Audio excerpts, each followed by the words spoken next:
हाँ जी, सोने और मक्खन मलाई दे डोने हो मैनू कहते हैं जी आरजे संगमित्रा सिटी लाइफ सुन रहे हैं आप। और आज का सिटी लाइफ का एपिसोड बहुत ही स्पेशल है जनाब।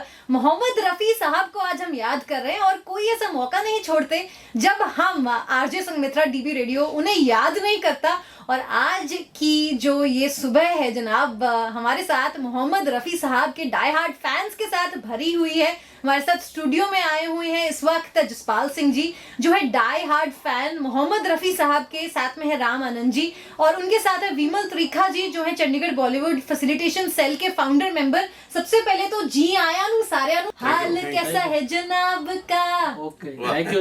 बहुत बढ़िया, बहुत ही बढ़िया। तो मुझे लगता है कि आज बिकॉज आप तीनों बहुत ही अच्छे गायक हैं और साथ में मोहम्मद रफी साहब को बहुत ज्यादा प्यार करते हैं और आज उनका जन्मदिन है, हम बर्थ एनिवर्सरी मना रहे हैं उनकी। तो सबसे पहले शुरुआत करते हैं उनके किसी गीत के साथ। रामानंद जी आपके साथ शुरुआत करेंगे। लो जी।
साक्षात मोहम्मद रफी साहब इस वक्त स्टूडियो में हमारे साथ मौजूद हैं।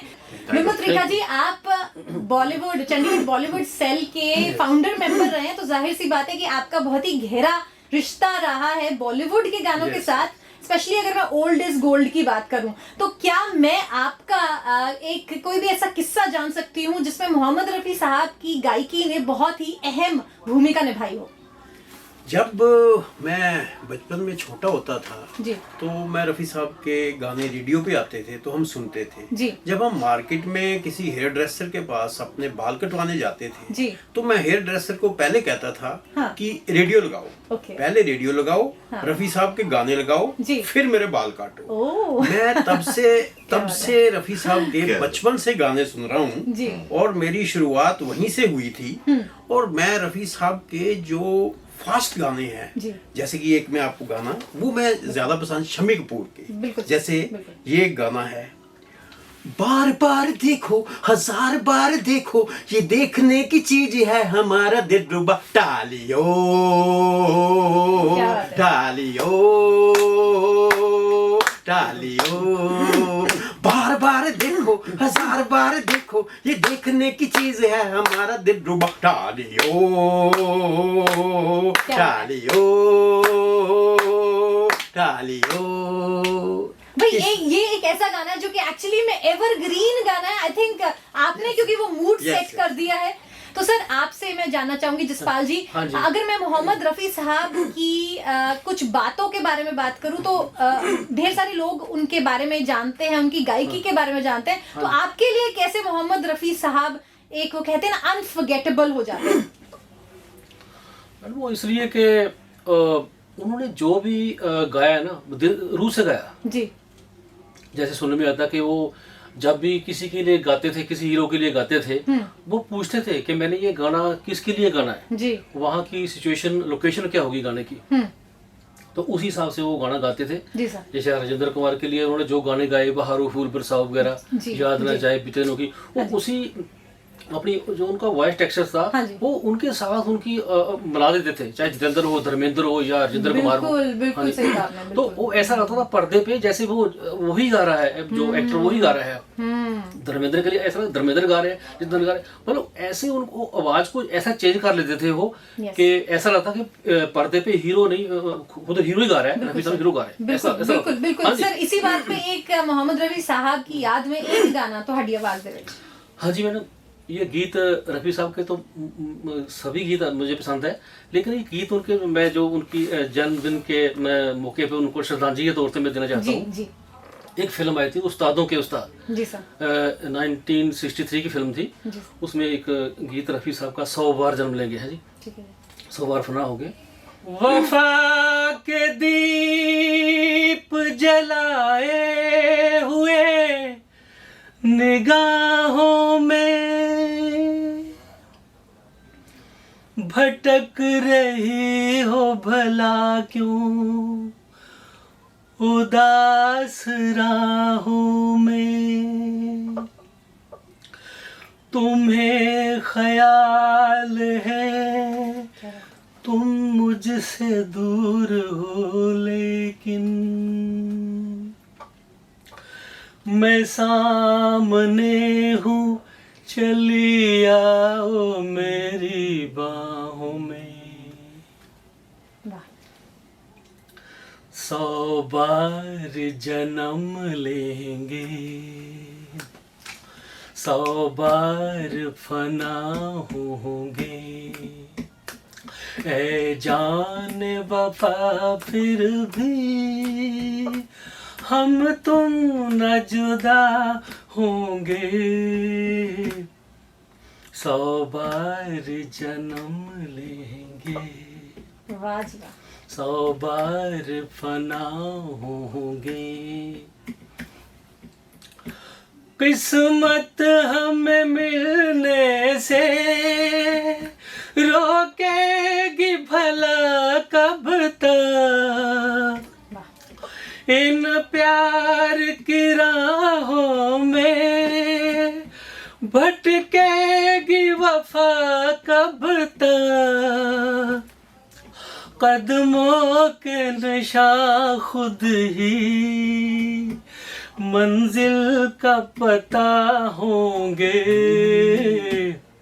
100 बार जन्म लेंगे, 100 बार फना होंगे।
वाह जी वाह, वाह जी वाह, क्या बात है सर। एक बात पक्की है कि आज ये गाना सुन के ना मेरा रिपीट मोड पे ये गाना सुनने का मन कर गया। और जसपाल जी, हमने बात करी थी ब्रेक पे जाने से पहले कि मोहम्मद रफी साहब की आवाज में कुछ ऐसा जादू था कि जिस भी एक्टर पर वो गाया जाता था मूवी में होते थे तो लगता था कि वही इंसान गा रहा है। जी। तो मैं पूरी तरह सहमत हूँ आपके साथ। और रामानंद जी, आपकी मैं राय जानना चाहूंगी कि वो क्या मैजिक था, वो जैसे कहते हैं ना टाइमलेस म्यूजिक या एवरग्रीन म्यूजिक, उनकी आवाज में वो एक एवरग्रीन आवाज झलकती है और साथ में उनके गाने आज तक रेलेवेंट है, आज तक सुने जाते हैं। 2023 चल रहा है और आज भी हम उनके गाने सुनना पसंद करते हैं, देखना पसंद करते हैं। तो आपके मैं विचार जानना चाहूंगी इसके ऊपर। मैम, आपने सुना होगा बहारो फूल बरसाओ मेरा महबूब आया है जी। आपने शायद ये भी कहीं पढ़ा होगा कि ये इस मिलेनियम का नंबर 1 सॉन्ग है ये, राइट सर, रफी साहब का। जी सर। तो जादू ही है ना उनका, जो अभी तक भी आप जब शादी होती है जब लड़की ने स्टेज पे आना है तो ये गाना चलता है ना। बिल्कुल बिल्कुल। दूसरा गाना वो बहुत पॉपुलर है, आपने सुना है, लड़की की बधाई पे जो गाना होता है, बाबुल की दुआएं लेती है। तो ये जो चीज है रफी साहब में है, बाकी किसी सिंगर में मैं नहीं मानता कि ऐसी कोई चीज है, क्योंकि उसका कारण फैक्टर्स बहुत हैं रफी साहब की आवाज में एक्चुअली। जैसे जसपाल सिंह जी ने बताया जी, जो भी सिंगर पर्दे पे गा रहा है वो लगता है वही गा रहा है। बिल्कुल बिल्कुल। अब आपने जॉनी वॉकर जी का नाम सुना है, जॉनी वॉकर जी को देखा है फिल्मों में। जी सर। वो अगर गा रहे हैं ना तेल मालिश, जी। तो लगता है यार यही गा रहा है रफी साहब ने। तो ये उनकी आवाज का एक जादू था, एक मतलब वर्सेटैलिटी जिसको हम बोल सकते हैं। जी सर। तो बाकी आपने मैं किसी को बुरा नहीं कहता, किसी भी सिंगर को, अपनी अपनी जगह सब बहुत बढ़िया है। बिल्कुल सर। लेकिन जो वर्सेटैलिटी इनकी आवाज में है, इनको मैं ऑलराउंडर भी कह सकता हूँ, हरफनमौला भी कह सकता हूँ, सब कुछ कह सकता हूँ। अच्छा मैम, ये तो सिंगिंग की बात हुई। सिंगिंग में तो कोई दुनिया में उनका कोई मेल नहीं है। दूसरा सबसे बड़ी बात उनमें क्या थी, इंसानियत जिसको बोलते हैं ना, उनमें फरिश्तों वाले गुण थे एक्चुअली। क्या बात। उनकी चैरिटी मैं इतना सुन के मैं ना, आपने जितना भी ये सोशल मीडिया है, आज उनके इतने प्रोग्राम होते हैं, किसी सिंगर के इतने प्रोग्राम नहीं होते जितने उनकी डेथ एनिवर्सरी हुई या उनकी बर्थ एनिवर्सरी हुई, कोई भी हुआ, जी जी जी जी सब मैक्सिमम प्रोग्राम रफी साहब के होते हैं। जी सर। उनको तो जो सिंगर्स हैं, जो बड़े बड़े सिंगर्स, मन्ना डे साहब, ये आपके महेंद्र कपूर तो उनके चेले ही थे। जी सर, जी सर। ये किशोर कुमार जी और बाकी मुकेश जी, वो तो उनको सल्यूट करते थे। बिल्कुल। कि मन्ना डे साहब कहते हैं कि अगर मुझे पुनर्जन्म मिले ना, तो मैं मोहम्मद रफी साहब की आवाज मांगूंगा। अरे वाह, क्या बात तो है। ये एक जी सर, बिल्कुल। और उन्हीं की आवाज को आज हम याद कर रहे हैं, उनसे प्यार कर रहे हैं, उन्हीं की आवाज को आज हम गुनगुना रहे हैं। तो आपकी आवाज में अगर हम उनका कोई गाना, मैं हाँ वही मैं कह रहा हूँ कि जैसे अब मैं सैड सॉन्ग आपके सामने मैं गा रहा हूँ। जी सर। रफी साहब कहते हैं, दामन में दाग लगा बैठे, दामन में दाग लगा बैठे, हम प्यार में धोखा खा बैठे, हम प्यार में धोखा खा बैठे, दामन में दाग लगा बैठे, होए हो है। छोटी सी भूल जवानी की, छोटी सी भूल जवानी की, जो तुमको याद न आएगी, इस भूल के ताने दे दे कर दुनिया हमको तड़पाएगी, उठते ही नजर झुक जाएगी, उठते ही नजर झुक जाएगी, हो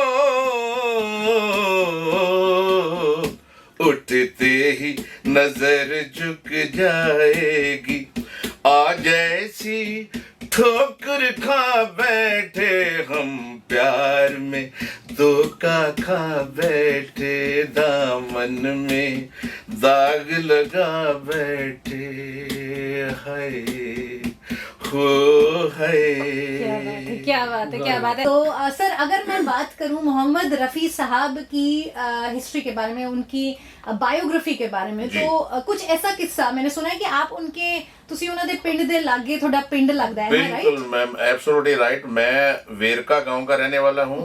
रफी साहब का गांव है मजीठा के पास, कोटरा सुल्तान सिंह, जहाँ उनका जन्म हुआ है। जी जी। तो I am very close to Rafi Sahab ji. वो आपकी आवाज में झलकता है सर, उसमें कोई शक की बात नहीं है। Thank you so much. बिल्कुल बिल्कुल। और सर, क्या किस्सा आप मोहम्मद रफी साहब के, क्योंकि आप एक बहुत ही बड़े वाले फैन हैं, तो क्या एक किस्सा आप हमारे साथ साझा करना चाहेंगे? रफी साहब की इंटरव्यू मैंने बहुत बार देखी है, और जैसे रफी साहब बताते हैं, एज पर रफी साहब जब बच्चे थे, छोटे से बच्चे जी, तो मतलब उनके गांव में एक फकीर आया करता था जी जी, और गाकर वो पैसा मांगता था। तो रफी साहब से पूछा गया कि वो क्या गाते थे वो, तो रफी साहब बता रहे हैं कि तो पंजाबी में गाते थे खेडन दे दिन चार नहीं माए, खेडन दे दिन चार। जी जी। तो कहते हैं उनका गाना, रफी साहब कह रहे हैं कि मुझे इतना अच्छा लगता था कि मैं तो मतलब किलोमीटर 1.5 किलोमीटर गांव से बाहर भी उनके मतलब गाना सुनता सुनता उनके पीछे जाया करता था, और फिर मैं घर पे आके गाया करता था यही गाना। तो ये उनकी बचपन की कहानी है। उसके बाद वो कहते हैं कि मैं 11 साल का था जब हम यहाँ से शिफ्ट हो गए, लाहौर चले गए। तो आगे तो बड़ी लंबी कहानी है उनकी कि एक बार लाहौर में पाथी ग्राउंड में हमारे KL सहगल साहब सिंगर आने वाले थे। जी सर, जी सर। तो नेचुरली सहगल साहब जो थे वो माइक पे ही गाते थे, वैसे नहीं वो गाते थे। तो कुदरती ये भी प्रोग्राम देखने गए थे अपने बड़े भाई के साथ। जी सर। हामिद ऐसे कोई नाम उनके बड़े भाई का, उनके साथ देखने गए हुए थे। जी सर, जी सर। तो हामिद को पता था कि मोहम्मद रफी गाता है। हाँ। तो वो क्या हुआ, लाइट चलेगी वहां पे। जी, जी, तो जी, स्टेज पे अब लाइट नहीं है तो गा ही नहीं सकते सहगल साहब। जी जी जी जी। तो उन्होंने बताया कि मैं जाके ऑर्गेनाइजर के पास उनके भाई गए और उन्होंने कहा कि मेरा छोटा भाई गाता है, अगर जितनी देर ये पब्लिक शांत नहीं हो रही, जितनी देर लाइट नहीं आती तब तक इसको गवा देते हैं, लोग भी शांत होकर बैठ जाएंगे। जी जी जी। तो उन्होंने उनकी बात मान ली और रफी साहब ने गाना शुरू कर दिया। Right sir. और KL सहगल साहब के सामने गा रहे हैं, और जब गा के वो हटे तो उन्होंने आशीर्वाद दिया कि एक दिन आप बहुत बड़े सिंगर बनोगे। क्या बात है, वाह। तो